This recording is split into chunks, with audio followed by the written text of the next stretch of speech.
Today we are going to talk about some basic items from Chapter 1. So we are reviewing the metric system and dimensional analysis, which if you remember back from physical science, that is how we convert from one metric unit to another unit. So this is all review, things that you have learned before, and you will have a variety of different problems that you will work on in the homework. So now we're going to move on to the notes, and then you'll have some time to work on the homework problems afterwards at your own desk. So first of all, we need to refresh our memory as to what a measurement is. Measurements are quantitative observations that consist of a number and a unit. So one of the most important things to pay attention to here, again, quantitative, we're talking about quantity, so that's the numerical part of your measurement, with, of course, proper sig figs, which in this case has 3 sig figs because the 0 at the end of the number is significant because there is a decimal point in there. So we have to have a number with proper sig figs and a unit that represents what that measurement is about. So this measurement here comes off of this pipette. And so we can see the bottom of the meniscus. That's where we measure liquids in an item like a graduated cylinder or a pipette. And we see that that meniscus is sitting exactly right on the line between 4 and 5, and that's how we came up with 4.50 milliliters. Now, the metric system is used worldwide. It's also called the SI system or the international system. It's based on increments of 10. It's much easier than the English system, although students in the United States don't use it as often as we should, and therefore we tend to think it's more difficult. But overall, if you continue to learn it over and over, you will find that it is much easier.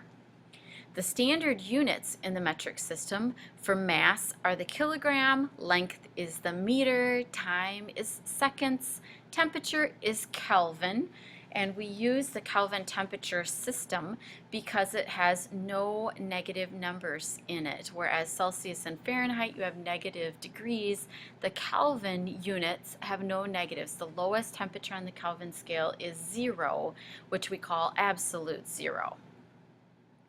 And last but not least, for volume, the base unit is the liter. Now, thinking back to physical science, you learned how to convert from unit to unit, and the method that you use is called a number of different things. Mr. Damon uses dimensional analysis or the factor label method. Those are the most common names for this particular method of solving a problem. The key idea here is that you are converting again from one unit to another using a conversion factor. So here's the basic method. You have an amount that you are trying to convert. So you always start with that first, and then you are going to set up a conversion factor where you have what you've been given and you have the unit that you want to get to. All right, the key is that you always want to make sure that the unit that you're starting with, that unit goes on the bottom of your conversion factor, and the unit that you want goes up on the top of your conversion factor, so that when you cancel these units by dividing those, you will end up with the unit that you want. Okay, so here's an example. We do a lot of converting from English to metric and metric to English, and so here's an example of 7 inches. We want to know what that is in centimeters. So we start out with the number that we are given. We have 7 inches. Inches has to go on the bottom, centimeters goes on the top, and then you are going to look at your conversion sheet in your reference packet. From there you will see that 1 inch is 2.54 centimeters. So now the inches cancel out. I recommend that you always use your pencil and cross those units off. And then mathematically we can see that we take 7 times 2.54. You would divide by 1. Most students just ignore that step, and you end up with 17.8. Because these units, inches canceled, you're now left with centimeters, which is what we wanted. So this is the basic process of dimensional analysis. Now, this is a simple problem. We only need one conversion. Many times you are going to need to do multiple steps and convert from a couple of different units to finally get to the one that you want. So we will do several problems where you have multiple conversions in there. Now, we are going to take a little time and review the metric system. So again, for English to metric or metric to English, vice versa, you are going to see the chart on the front page of your reference packet. For metric to metric, you are going to use the metric stairs that are on your reference packet. The next slide is going to have you fill in all those different units on the metric system and what those different units mean. Here's how I like to convert in the metric system. You can do it a different way. There are several different ways to do it, but I like to always set my problems up the same way. So just like the last problem where we were converting inches to centimeters, now we're going to do something a little different. We're going to convert from kilometers to centimeters this time. So the first step in any conversion, whether it's English to metric or metric to metric or metric to English, is you always put in the units first. So start by writing down 5 kilometers. That's what we are starting with. Don't worry about the numbers yet. I have kilometers that I'm starting with, so kilometers has to go on the bottom. In the metric system, you can go between any 2 units, so they should always be able to be one step. So I can go from kilometers directly to centimeters. So I'm just going to put those 2 units in. Don't worry about the numbers yet. We're going to talk about how we come up with that here. Once you have your units set up, then you look at your metric stairs. You're going to give the larger unit, the one that is further up the stairs to the left, a value of 1. So I'm comparing kilometers and centimeters. Kilometers is further up the stairs, so I give that a value of 1. The smaller unit, in this case, which is centimeters, I'm going to give that smaller unit a 1, so you put a 1 out in the front, with as many zeros as there are stairs between the 2. So you have to count.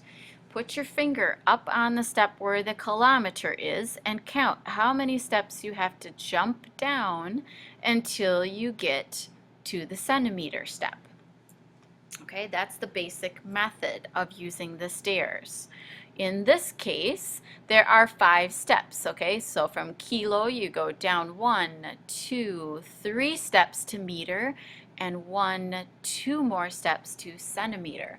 So that's a total of 5 steps. So you put in 5 zeros. So you can write that as 100,000 or 1 times 10 to the 5th, whichever works the best for you.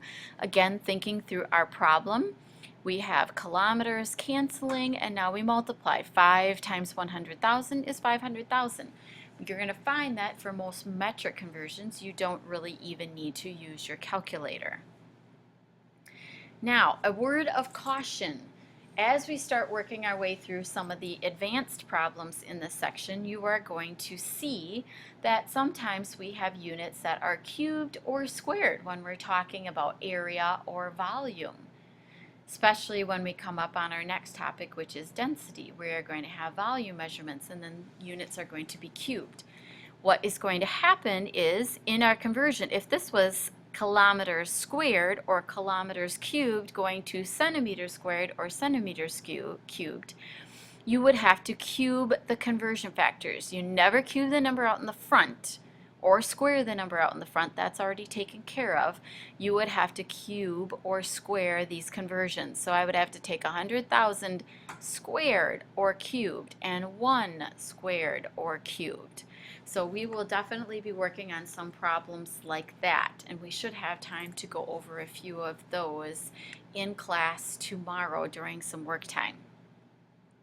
Our last slide today then is one that you are going to just want to pause and fill in on your own.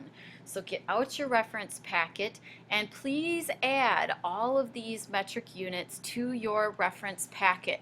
So this is the prefix multiplier number, or the unit up here, and the prefix multiplier is out here. We'll talk more about how we can use those.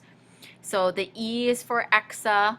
All right, T for tera, G for giga, which we are used to, teras, gigas, and megas from computers, kilo, hecto, deca, deci, centi, milli, micro, nano, angstrom, pico, and femto. Those are the common units that you are going to see in the problems that we will work during the year.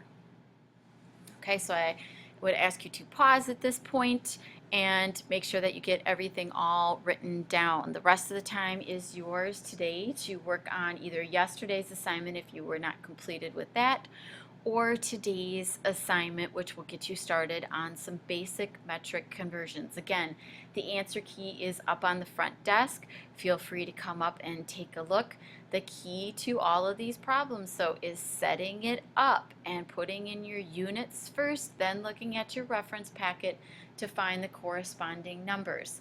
Anything on the top of the conversion gets multiplied. Anything on the bottom of the conversion is divided. So it's very straightforward math. So do your best again, check the answers up on the front, use your time wisely, get as much done as you possibly can. We'll come with questions tomorrow. All right, have a great day. I will see you on Thursday.